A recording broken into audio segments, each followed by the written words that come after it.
for India, stabilizing the peace and tranquility along the border and having a resolution of the border issue, I think would be an important factor in terms of the overall relationship. The US's unilateral tariffs have provided an impetus to both countries to try to speed up this process. It signals to the US is that there is a large part of the world which doesn't hold with the kind of unilateralism which the US has adopted. India is still complying with its WTO requirements, as are most countries around the world.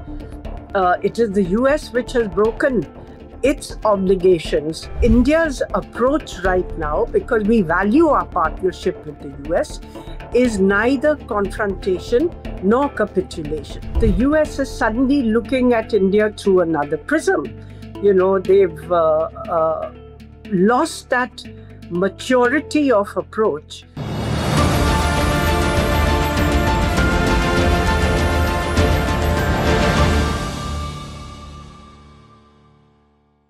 Hello and welcome. You're watching the Hindustan Times and I'm Abhishek Singh.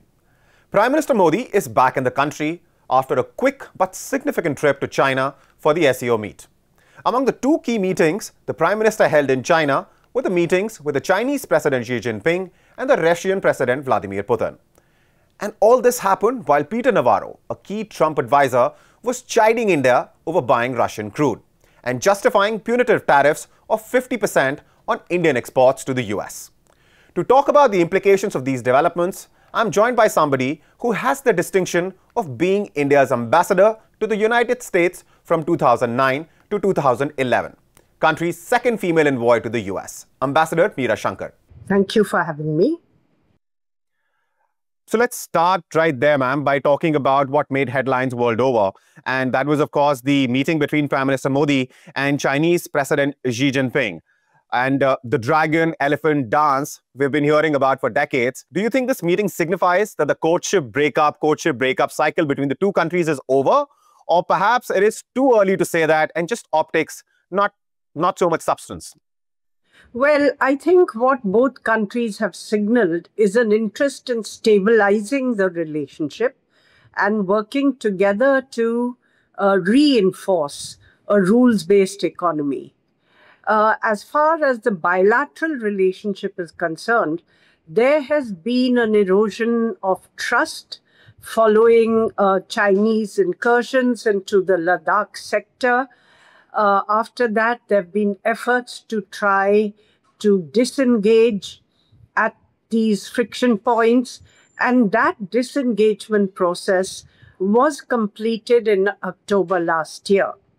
We are now looking at taking this further through de-escalation measures, which would involve a drawdown or pullback of the 50 to 60,000 troops that both countries have in an eyeball-to-eyeball confrontation in the Ladakh sector. Because for India, stabilizing the peace and tranquility along the border and having a resolution of the border issue, I think would be an important factor in terms of the overall relationship. Because of the completion of the disengagement process, I think steps have been taken or announced to normalize some of the interactions between the two countries. For instance, there will be visas now which will be issued. Direct flights will resume in both directions. The Kailash Mansarovar pilgrimage yatra, which had been halted, will also resume, and so will border trade across the agreed border points. The two countries have also agreed to explore the possibility of an early harvest through demarcation in a sector where there is no dispute on where the boundary lies. From India's point of view, it would be important to put in place new confidence building measures or reiterate and reinforce the ones which are there, because they had helped keep the peace for 20 years, for almost 2 decades.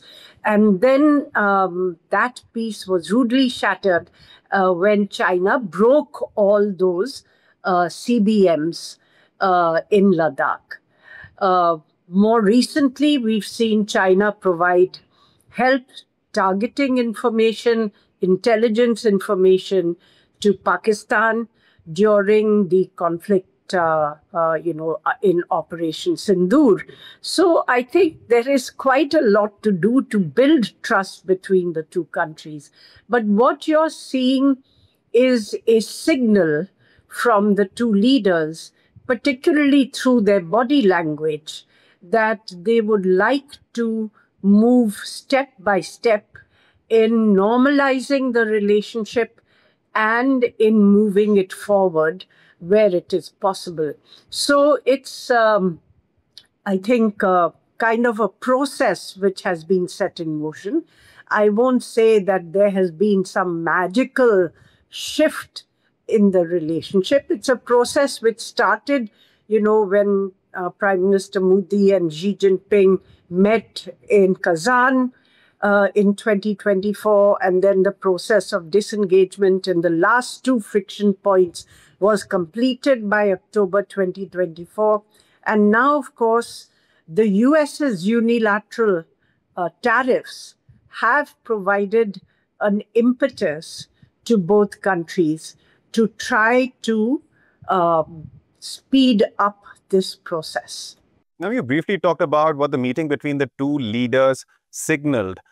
There is another signal which we can perhaps talk about, and that is, of course, what this signals to the US, because this has come immediately after the tariffs came into force. Yes, what it signals to the US is that there is a large part of the world which doesn't hold with the kind of unilateralism which the US has adopted in terms of its economic policies and trade policies, because the US has, in effect, destroyed the WTO, where MFN, most favored nation, was the basic principle on which negotiations had occurred, where tariffs had been negotiated and bound through multilateral agreement between different countries. So India is still complying with its WTO requirements, as are most countries around the world. It is the US which has broken its obligations under the WTO agreement by unilaterally changing its tariffs, increasing them, and also having differential rates for different countries. So it absolutely hits at the MFN principle, which meant that you can't have a tariff favorable to one country, but you have a tariff which applies across the board, unless you have a free trade agreement which covers the bulk of your trade with any partner or group of partners. However, ma'am, do you think this meeting and, of course, the pictures that we saw of that handshake between the two leaders will perhaps end up infuriating somebody as volatile as Trump even further? Or do you think that has been accounted for and, accounted for? Well, I think India has to make its own moves in terms of its own national interests. No, I think that obviously we do not want a confrontation with the US, and we do not seek one. If you've seen, we were the first country to offer to negotiate a trade agreement with the United States. And going by accounts in the US media, a trade deal had been drafted, and a draft was on Trump's table. And he has turned it down and sent it back, seeking more from India.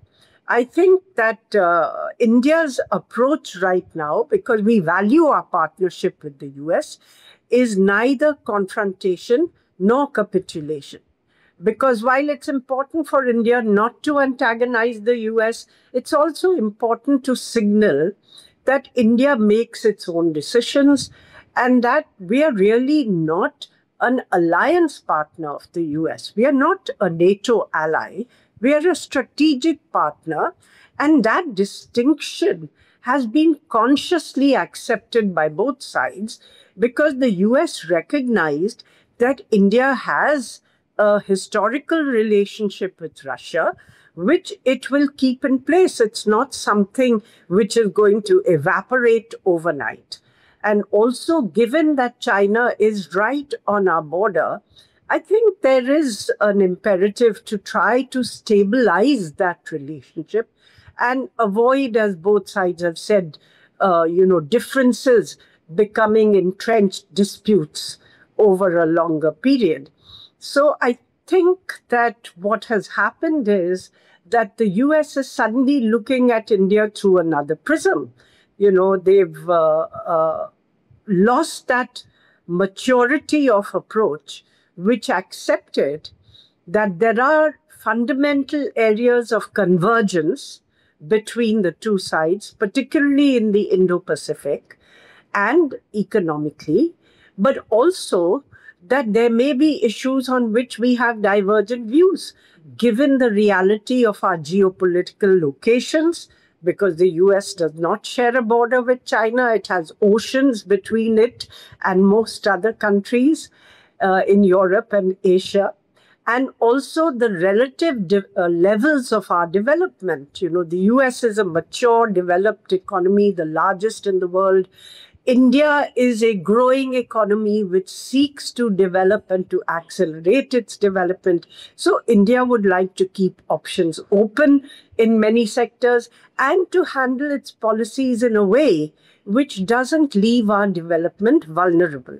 So I think an acceptance by the US of these broad realities will enable a more mature relationship between the two countries, which actually had been achieved, across different administrations. They had accepted that India would not be a US ally, but would be a strategic partner, and that India's growth and development in itself would create a better balance in Asia and subserve the interests of both countries. Right. But Ambassador, what do you think of India's overall response to, of course, US tariffs? Because Donald Trump was trying to corner India. India has gone for a multi-pronged approach. What we have seen is India is trying to strengthen the existing ties. Prime Minister Modi, before visiting China, went to Japan. In China, he met President Xi Jinping and President Vladimir Putin, among other leaders. And in the meantime, there was a conversation with the Ukrainian President Zelensky as well. Well, I think India signaled that it is interested in early peace in Ukraine because that benefits peace and security in Europe, but also it reduces the impact of that conflict, which has riven the world, which has exposed it to energy shortages, high prices, shortages of fertilizers, and many countries have paid the price for that. So India is interested in early peace. We conveyed the Ukrainian president's message for an early ceasefire so that negotiations can take place on a longer-term peace agreement. In the meeting with President Putin, I think President Putin explained his position to Prime Minister Modi. And of course, both countries have signaled that they would like to strengthen their partnership, their special and privileged strategic partnership, which has been a long-standing one and which has been reliable over many changes of government, revolutionary changes within Russia, political changes in India. And so this is something which will continue. We will talk about Russia a little more, but before that, I quickly want to get one more question out of the way. as far as the US is concerned, and that is the kind of undiplomatic statements that have been coming out of the US, especially Trump's key advisors like Navarro saying the kind of things they have been, whether it is, talking about Brahmins profiteering from the Russian crude oil trade, or of course talking about the Russia-Ukraine war as Modi's war. What do you make of this language, these kind of statements coming from, key advisors to President Donald Trump? Well, I think Peter Navarro actually was a very big China and trade hawk. And he believed that the US's problems arose because of Chinese manipulation of trade and the huge trade surplus that it enjoyed with the US, which is reaching almost $300 billion. And that this was leading to job losses. Now, having come to power with this platform of being very tough on China, the US has had to walk that back because China used its dominance over critical minerals and rare earths as a leverage by blocking exports of these items. And that hits many key US industries, from computer chips to electronics to defense items, so to renewable energy, to electric vehicles. And so the US walked that back. It's adopting a much more reasonable posture with China now, with an interim agreement with 30% tariffs. But then what do you do to satisfy your base? So the MAGA base, which has been worked up over this whole thing, now you pick a more manageable target and you get a large country, but which doesn't have the kind of leverage that China has, and you hit them. So you can see that there's been a target substitution, if you will, by Peter Navarro. And the point is that the facts don't warrant it. Our trade surplus with the US is just about $45 billion last year in goods and services. And in fact, some people say that if you take the education fees that Indian students pay in the US, you take consultancy fees, you take royalty fees, you take intellectual property fees, then actually the US has a trade surplus of $30 to $40 billion in services trade with India. But anyway, given the kind of ratio of our surplus, which last year was about $45 billion, but generally has been in the region of $20 to $30 billion over most of the recent years, and you look at it in terms of the trade surplus that either China or Europe enjoys with the United States, then you can see that they are picking a target which is not really meaningful, not rational, not reasonable, and so they racket up the rhetoric. If I may add, at the same time, there are different signals emerging from institutional Washington. We've just had the meeting of the 2+2, of foreign ministry and defense officials together. There have been military exercises which have continued both in India and in the US between the forces of the two countries. And the signals are of continuity in the security and other political relationship. But the difficulty is, can you segment? Will it be possible over a longer term to segment the relationship into trade and security? I don't think so. I think there will be an erosion of trust. But at the same time, as I said, India doesn't want to confront the US. We recognize their importance as a strategic partner, and we continue our engagement with them to try to find a via media on trade and economic issues. See, but this will only be possible if the US understands that there are good reasons for India's red lines in agriculture, and that it's a two-way process. It can't be a totally unilateral, agreement with just advantages one side completely. Right. So there has to be a come around.